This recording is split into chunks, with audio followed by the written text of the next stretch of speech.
சரவணன் முதல்ல நைட்டு ஃபுல்லாக தூங்காமல் இருக்கிறாரு. தூக்கமே வரலை, என்ன பண்ணுறது அப்படின்ட்டு தூக்கம் வராமல் தவிச்சுக்கிட்டு இருக்காரு. அடுத்த நாள் காலையில் எழுந்திரிச்ச உடனே எல்லாரும் கேட்குறாங்க, என்ன தாண்டா ஆச்சுன்னு சொல்லிட்டு. இடையில பார்க்குற பழனிவேல் கேட்குறாரு, இங்கே பாரு மாப்பிள்ள, நான் உன்னை சொன்ன மாதிரி தூங்குனையா?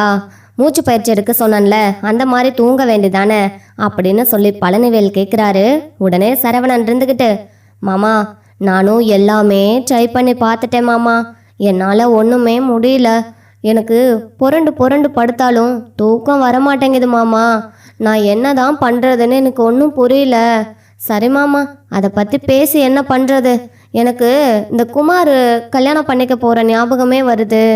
அந்த வீட்டில் பொண்ணு எடுக்க வேணாம் அப்படின்னு நான் அவங்கிட்ட எப்படி சொல்கிறது? இந்த கல்யாணத்தை நிறுத்தவே முடியாதா அப்படின்னு ரொம்ப ஃபீல் பண்ணி சொல்கிறாரு. உடனேவும் சரி மாமா, கடைக்கு நேரம் ஆயிடுச்சு, அப்பா எனக்கு காலையிலேயும் டெலிவரி ஒன்று சொல்லியிருந்தாரு, நாங்கள் போய் டெலிவரி கொடுத்துட்டு வரணும் அப்படின்னு சொல்லிட்டு எங்கள் சரவணன் வந்து கிளம்புறாரு. சரவணன் கிளம்பி போய் டெலிவரி கொடுத்துட்டு வர நேரத்தில் எங்கள் தங்கமயில் வந்துட்டு அதாவது சரவணனோட கண்ணில் பட்ட உடனே சரவணன் போய் தங்கமயில்கிட்டனாலும் பேசி இந்த கல்யாணத்தை நிப்பாட்ட முடியுமா அப்படின்னு சொல்லிட்டு போய் தங்கமயிலை பார்க்குறாரு. இங்கே பாரு, நீங்கள் உங்கள் வீட்டு ஆளுங்கள்லாம் சேர்ந்து என்ன தான் நினச்சிக்கிட்டு இருக்கிறீங்க? எதுக்காக இப்போது அந்த குமாரை, இந்த சுடரை வந்து குமாருக்கும் சுடருக்கும் கல்யாணம்னு எல்லாரும் பேசிகிட்டு இருக்காங்க, உனக்கும் தெரியும்ல, ஏன் போயிட்டு குமாருக்கு கல்யாணம் பண்ணி வைக்கிறேங்க? அந்த குடும்பத்தில் யாருமே சரி கிடையாது, சொல்லப்போனால் குமார் நல்லவனே கிடையாது. உங்கள் எல்லாத்துக்கும் தெரிஞ்சிருந்தோம் எதுக்காக சுடரை குமாருக்கு கல்யாணம் பண்ணி கொடுக்கறதுக்கு சம்மதிச்சிருக்கீங்க? உங்கள் குடும்பமும் நல்ல குடும்பம்னு நான் சொல்ல வரல, அது மட்டும் இல்லை, அவனோட வாழ்க்கையும் கெட்டுறக்கூடாது இல்லையா? இன்னைக்கு ஒன்னால் நைட்டெல்லாம் தூங்காமல் ரொம்ப பைத்தியக்காரனாட்டம் தெரிஞ்சுக்கிட்டு இருக்கிறேன். இதே மாதிரி எனக்கு எதிரியாக இருந்தால் கூட என் நிலைமை அவனுக்கு வந்துடக்கூடாதுன்னு நான் கவலைப்படுறேன் அப்படின்னு சொல்லிட்டு உங்கள் வீட்டு ஆளுங்கக்கிட்ட சொல்லி இந்த கல்யாணத்தை நிப்பாட்ட சொல்லு அப்படின்னு சொல்லிட்டு சரவணன் பேசிட்டு இருக்காரு. உடனே தங்கமயில் சொல்கிறாங்க, இதுக்கும் எனக்கும் எந்த சம்மந்தமும் கிடையாது, தேவையில்லாமல் என்கிட்ட பேசி உங்கள் டயத்தை நீங்கள் வேஸ்ட் பண்ணிக்காதீங்க, நான் சொன்னால் வீட்டில் யாருமேவும் கேட்க மாட்டாங்க அப்படின்னு தங்கமயில் சொல்கிறாங்க. ஏன் கேட்க மாட்டாங்க? அதெல்லாம் நீ எடுத்து சொன்னால் கேட்பாங்க, நீ சொல்லு அப்படின்னு சொன்ன உடனே நான் சொல்லி கேட்டிருந்தா அவங்க என்னை உங்களுக்கு கல்யாணமே பண்ணி வச்சிருக்க மாட்டாங்க. அவங்க விருப்பப்படி தானே என்னை உங்களுக்கு கல்யாணம் பண்ணி கொடுத்தாங்க. என்னோட விருப்பப்படி விட்டுருந்தா இந்நேரம் நான் வந்து உங்களை கல்யாணம் பண்ணியிருந்திருக்க மாட்டேன்ல, உங்களுக்கு நான் தொந்தரவாக இருந்திருக்க மாட்டேன்ல. அவங்களோட விருப்பப்படி தான் எல்லாமே செய்வாங்க, இதில் என்னால் எதுவுமே பண்ண முடியாது அப்படின்னு சொல்லிட்டு அங்கேருந்து கிளம்புறாங்க. சரவணன் வந்துட்டு ஒன்றுமே புரியாமல் கிளம்பி வரும்போது தான் குமாரை வழியில் பார்க்குறாங்க. வழியில் பார்த்தோன்னே ஏன் இவங்கிட்ட பேசக்கூடாதுன்ட்டு நேராக வந்து குமார்கிட்ட பேசுகிறாங்க. இங்கே பாருடா, நீ அந்த பொண்ணை கல்யாணம் பண்ணிக்க கூடாது, அவங்க ரொம்ப மோசமான குடும்பம், நீங்கள் 2 பேரும் கல்யாணம் பண்ணிக்கிட்டா சந்தோஷமாக இருக்க முடியாது, வேண்டான்னு சொல்கிறாங்க. நான் அப்படித்தான் கல்யாணம் பண்ணிக்குவேன், என்ன கல்யாணம் பண்ணிக்க கூடாதுன்னு சொல்கிறதுக்கு உங்களுக்கு என்ன உரிமை இருக்குது அப்படின்னு சொல்லிட்டு குமார் கேட்குறாரு. டேய், உன்னோட நல்லதுக்காக தான் சொல்கிறேன், தயவு செஞ்சு நான் சொல்கிறத கேளு அப்படின்னு சொன்ன உடனே அப்புறம் நான் மட்டும் கல்யாணம் ஆகாமல் நிற்கிறதா அப்படின்னு குமார் கேட்குறாரு. கல்யாணம் ஆகாட்டி கூட பரவாயில்ல, இப்படிப்பட்ட ஒரு குடும்பத்தில் பொண்ணு எடுத்தேன்னா உன் லைஃபேவும் போயிடும், உன் நிம்மதியை நீ தொலைச்சிட்டு நிற்கணும் அப்படின்னு சொல்கிறாங்க. அதை கேட்ட குமார் கேட்குறாரு, அப்படின்னா உன் தங்கச்சி எனக்கு கல்யாணம் பண்ணி கொடுப்பியா அப்படின்னு கேட்ட உடனே கொடுக்குறேன்டா குமார், ஏன் தங்கச்சியே தானே, அரசிய உனக்கே நான் கல்யாணம் பண்ணி கொடுக்குறேன்டா அப்படின்னு சரவணன் சொல்கிறாரு. இதை கேட்ட குமாருக்கேவும் பேரதிர்ச்சியா இருக்கு. என்னடா இவனுங்க, நம்ம பார்த்தாலே அப்படியே பத்திக்கிட்டு வருவானுங்க, நம்மளை அடிச்சு துவைச்சு போடுவாங்க, இன்னைக்கு என்னடானா என் தங்கச்சியே உனக்கு கட்டி கொடுக்குறேன்னு வந்து நிற்கிறான், இந்த பொண்ணை நீ கல்யாணம் பண்ணிக்காத, என் தங்கச்சியை கல்யாணம் பண்ணிக்கோ அப்படின்னு சொல்கிறானேன்ட்டு குழப்பத்தில் குழம்பி போயிருக்காங்க. இப்போதைக்கு பத்திரிக்கையெல்லாம் அடிக்க நாங்கள் கொடுத்தாச்சு, இப்போ நான் கல்யாணத்தை நிறுத்தினேன்னா கண்டிப்பாக உன் தங்கச்சி எனக்கு கொடுப்பியா அப்படின்னு கேட்குறாங்க. கண்டிப்பாக என் தங்கச்சியை உனக்கு கட்டி கொடுக்குறேன், நீ வந்து கல்யாணத்தை எப்படியாவது நிறுத்திடு அப்படின்னு சொல்லிட்டு குமார்கிட்ட அங்கேருந்து சொல்லிட்டு தயவு செஞ்சு நிறுத்திடுன்னு சொல்லி அங்கேருந்து வீட்டுக்கு கிளம்பி வராரு. சரவணன் வீட்டுக்கு கிளம்பி வந்ததுக்கப்புறம் குமாரும் வீட்டுக்கு போகிறாரு. அங்கே போன உடனே அப்பா, எனக்கு இந்த கல்யாணத்தில் விருப்பம் இல்லை, உடனடியாக அந்த கல்யாணத்தை நிப்பாட்டுங்கப்பான்ட்டு சக்திவேல்கிட்ட சொன்ன உடனே சக்திவேலுக்கு பயங்கர கோவம். என்னடா என்ன நினச்சிக்கிட்டு இருக்கிற, நீ தானடா சொன்ன எனக்கு இந்த பிள்ளைய பிடிச்சிருக்கு, எனக்கு கல்யாணம் பண்ணி வைங்கன்னு. நான் உங்ககிட்ட எத்தனை தடவை கேட்டேன். எனக்கு பிடிச்சிருந்தா மட்டும் பத்தாது, உனக்கும் அந்த பிள்ளைய பிடிச்சிருக்கணும். உனக்கு நிஜமாலுமே பிடிச்சிருக்கா குமாருன்னு வீட்டில் எல்லாரும் கேட்டோம். ஏன் நான் உங்ககிட்ட தனியாகவே கேட்டேன். எல்லா நேரத்தில் எனக்கு பிடிச்சிருக்குன்னு சொல்லிட்டு இப்போ வந்து எனக்கு அந்த பிள்ளைய பிடிக்கல, கல்யாணத்தை நிறுத்துங்கன்னு சொல்கிற. என்னடா நினச்சி பேசிக்கிட்டு இருக்க? இப்போ போய் சம்மந்தி வீட்டில் என்னால் எப்படிடா பேச முடியும்? யோசிச்சு தான் பேசுறியா குமாரு?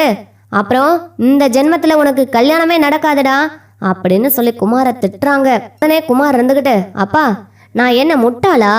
எனக்கு என்ன கல்யாணமே நடக்காதுன்னு சொன்னனா? இந்த பொண்ணு வேண்டான்னு தான் சொன்னேன்.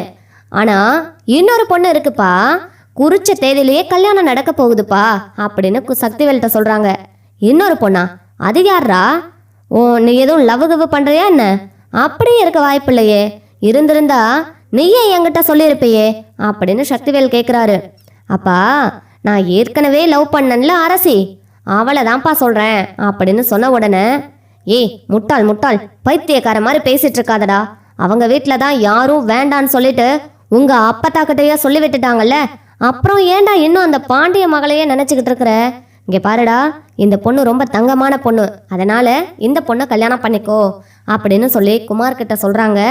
இல்லைப்பா நான் அரசியை தான் ரொம்ப விரும்புகிறேன், அரசியை தான் கல்யாணம் பண்ணிக்குவேன்னு சொன்ன உடனே, அந்த வீட்டில் உனக்கு பொண்ணு கொடுக்குறேன்னு சொன்னாங்களா அப்படின்னு சொல்லிட்டு அங்கே வடிவு கேட்குறாங்க.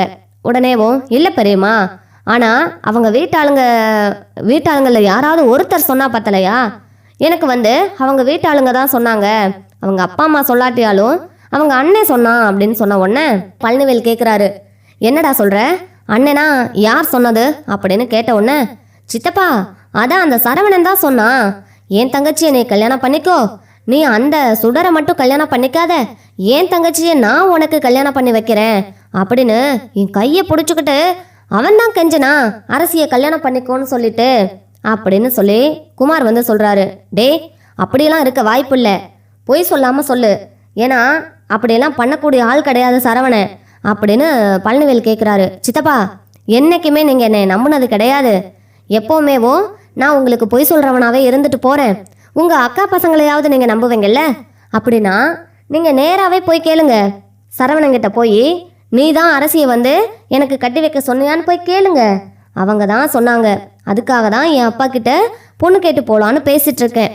உடனே பொண்ணு கேட்டு வா, நான் என் தங்கச்சியை கட்டி கொடுக்குறேன்னு உன் மாப்பிள்ளை தான் சித்தப்பா சொன்னார் அப்படின்னு சொன்ன உடனே பழனிவேல் இருந்துக்கிட்டு, எனக்கு என்னமோ உன் மேலே நம்பிக்கை இல்லை குமார், அப்படி சொல்லக்கூடிய ஆளும் கிடையாது சரவணே, இப்படியெல்லாம் பேசாத, நான் அவங்கிட்ட கேட்டே ஆகணும்னு சொல்லிட்டு அங்கேருந்து வீட்டுக்கு கிளம்பி போகிறாரு. அங்கே போய் பார்த்தா வீட்டில் எல்லாரும் சாப்பிட்டுட்டு இருக்காங்க. பரவாயில்ல நம்ம கேட்டுடலாம் அப்படின்னு சொல்லிட்டு, சரவணா குமார்கிட்ட அரசியை வந்து கட்டி கொடுக்குறேன்னு சொல்லி கேட்டியா அப்படின்னு சொன்னையான்னு கேட்குறாங்க. உடனே சரவணன் தெருன்னு முழிக்கிறாங்க.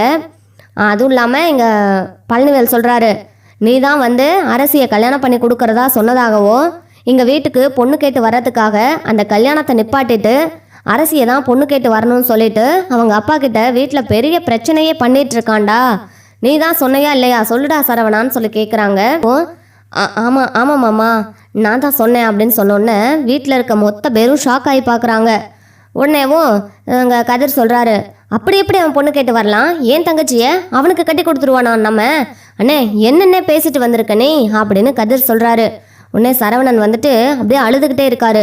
இங்கே அரசு எழுந்துருச்சு, அண்ணே என்னென்ன பேசுனேன், இங்கே பாருண்ணே, யார் சொன்னாலும் சரி அந்த பொறுக்கியை என்னால் கல்யாணம் பண்ணிக்க முடியாது, ஏன்னு இப்படி பேசிட்டு வந்திருக்க, உன்னை நான் எவ்வளோ நம்பினேன், ஆனாலும் நீ இப்படி ஒரு காரியத்தை பண்ணுவேன்னு சத்தியமாக நான் நினச்சி கூட பார்க்கலண்ணே, அண்ணே ஏனே அப்படின்னு அரசி கேட்குறாங்க.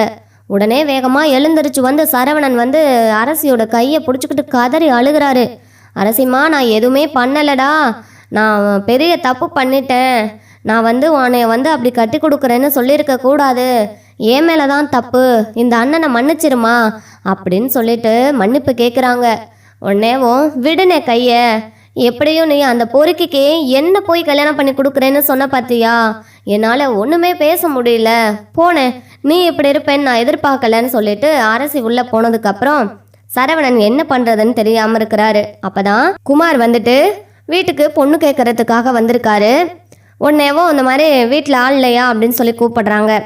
இங்கே தான் சக்திவேல் என்ன செஞ்சாலும் நான் உன் கூடயே நிற்கிறதா முத்துவேல் சொல்லிட்டு இங்கே கூப்பிட்ட உடனே இங்கேயும் பொண்ணு பார்க்கறதுக்காக பின்னாடி வந்திருக்காங்க. வேண்டான்னு சொல்லியும் இங்கே குமார் யார் பேச்சையும் கேட்காம அந்த வீட்டு ஆளுங்க தான் வர சொல்லியிருக்காங்க, நீங்கள் வாங்க போகலான்னு எல்லாத்தையுமேவும் கூட்டிகிட்டு வந்திருக்காரு.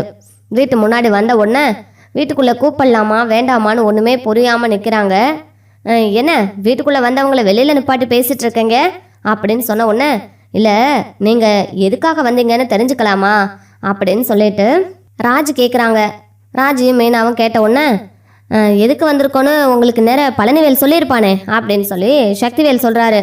உடனே அங்கே இருந்துக்கிட்டு, இங்கே பாரு, அவ்வளோதான், உன் பையனுக்கு ஏன் பிள்ளைய கேட்குதா, நான் கொடுக்கவே மாட்டேன் அப்படின்னு சொன்ன உடனே, உன் பையன்தான் கொடுக்கறதா சொன்ன உடனே தான் என் பையன் இப்படி ஒரு முடிவு எடுத்திருக்கான், எதுக்காக தேடி வந்து என் பையனோட கல்யாணத்தை கெடுக்க பார்க்கணும், அவங்க தங்கச்சி எதுக்கு கொடுக்குறேன்னு அவனா வந்து கெஞ்சணும் அப்படின்னு சொல்லி கேட்குறாங்க.